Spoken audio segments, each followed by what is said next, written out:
Hello বন্ধুরা, কেমন আছেন সবাই? আশা করছি সকলেই ভালো আছেন। তো বন্ধুরা, আজকে তোমাদের জন্য নিয়ে এলাম খুবই মজাদার একটি ঘটনা। তাই ভিডিওটা শুরু থেকে শেষ অবধি দেখবেন। আশা করছি অনেক মজা পাবেন। এবার আসল ঘটনায় আসা যাক। আজ থেকে 4 বছর আগের কাহিনী। একজন পুরুষ তার স্ত্রীকে রাত 2:30টার সময় বলেছিল, চলো আজ আমরা একটু মেলামেশা করি। কিন্তু তার স্ত্রী বলল সে করতে পারবে না, কারণ তার কোনো কিছু ভালো লাগছে না। এই কথা বলতে তার স্বামী স্ত্রীকে সন্দেহ করতে লাগে যে তার স্ত্রী অন্য কোনো পুরুষের সাথে মেলামেশা করে।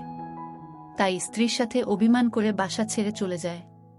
5 মাস কেটে যায়, বাসায় কোনো টাকা পয়সা পাঠায় না, স্ত্রীর কোনো খোঁজ খবর নেয় না। এদিকে একদিন সেই ব্যক্তি শুনতে পায় তার স্ত্রী গর্ভবতী। তখন সেই ব্যক্তি আরও রেগে যায়। তখন এই বিষয় নিয়ে তার স্ত্রীর সাথে অনেক ঝগড়া হয়। এক পর্যায়ে সে তার স্ত্রীকে বলে দেয় মরে গেলেও সে আর কোনোদিন বাসায় আসবে না। কিন্তু এটা যে সে বাস্তব ঘটাবে তা কোনোদিন তার স্ত্রী ভাবেনি।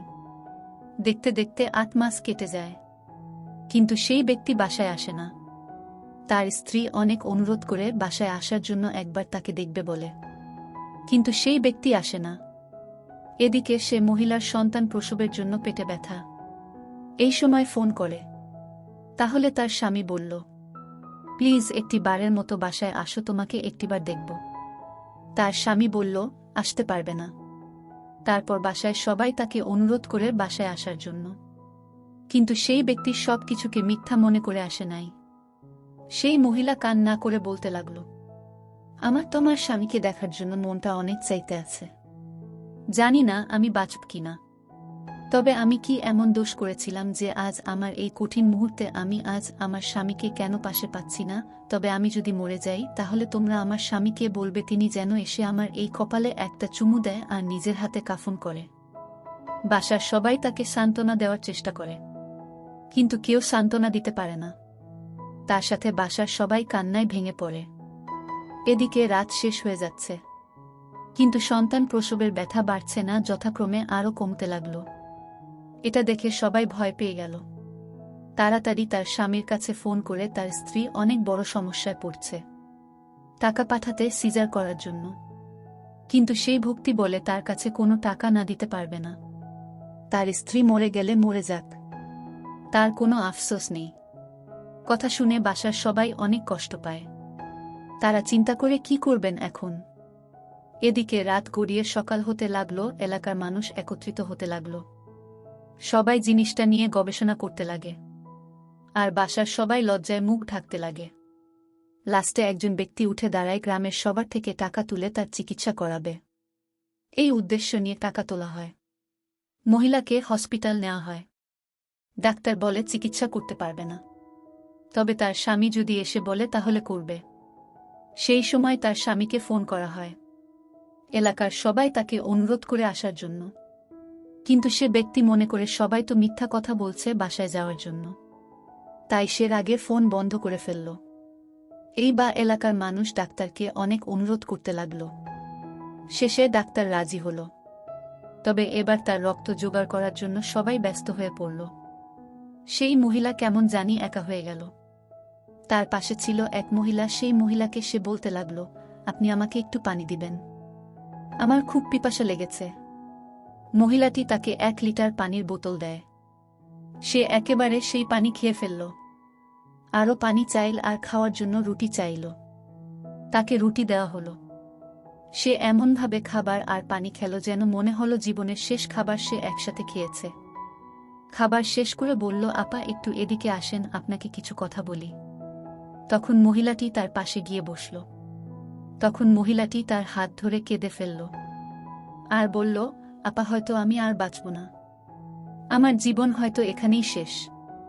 তবে একটা কথা কি জানেন, যেখানে আজ আমার স্বামী থাকার কথা সেখানে আপনি আছেন, তাই আপনাকে আমি বলি, আমার সন্তানকে তাদের কেউ না দেখলেও আপনি দেখবেন। আমার ছোট ছেলে, তাকে আপনার পাশে রাখবেন, আমাকে কথা দেন। তখন সেই মহিলা কাদার জন্য কিছু বলতে পারছে না, তাও অনেক কষ্টে তার হাতে হাত রেখে বলল, এমন কথা বলবেন না, তোমার কিছু হবে না।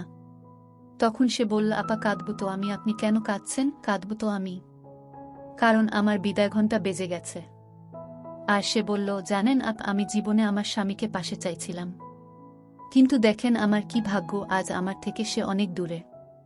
তবে আপু, আমি অভিমান পারি, আর সেই অভিমানে আমিও চলে যাব তার থেকে অনেক অনেক দূরে বলে কেমন জানি করা শুরু করল। পাশে থাকা মহিলাটি অনেক ভয় পেল আর ডাক্তারকে বলতে লাগল।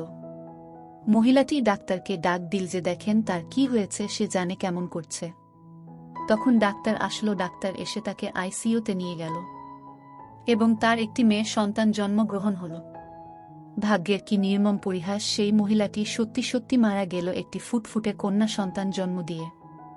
তার জীবনের শেষ ইচ্ছা ছিল তার স্বামীকে একবার দেখা এবং এটা বলা, এটা তোমারই সন্তান। এই মৃত্যুর খবরটি তার স্বামীকে জানানো হল। সে এখনো ভাবছে এটা মিথ্যা বলছে। এই ঘটনাটি পুরা হাসপাতাল জেনে গেছিল। পরবর্তী তার লাশটি গ্রামবাসীরা মিলে একটি সরকারি কবরস্থানে তাকে শেষ দাফন সম্পন্ন করল। তার এই দুনিয়াতে কেউ ছিল না। পরে তার পাশে থাকা মহিলাটি বাচ্চার দায়িত্ব নিল এবং তাকে বাসায় নিয়ে লালন পালন করতে শুরু করল। অবশেষে এই মৃত্যুর খবরটি ছোট একটি পত্রিকাতে লেখালেখি হল। তার পাশে যে মহিলাটি ছিল তার মাধ্যমে সম্পূর্ণ ঘটনাটি পত্রিকা লিখল, ওই মহিলার মৃত্যুর একটি ছবি দিয়ে।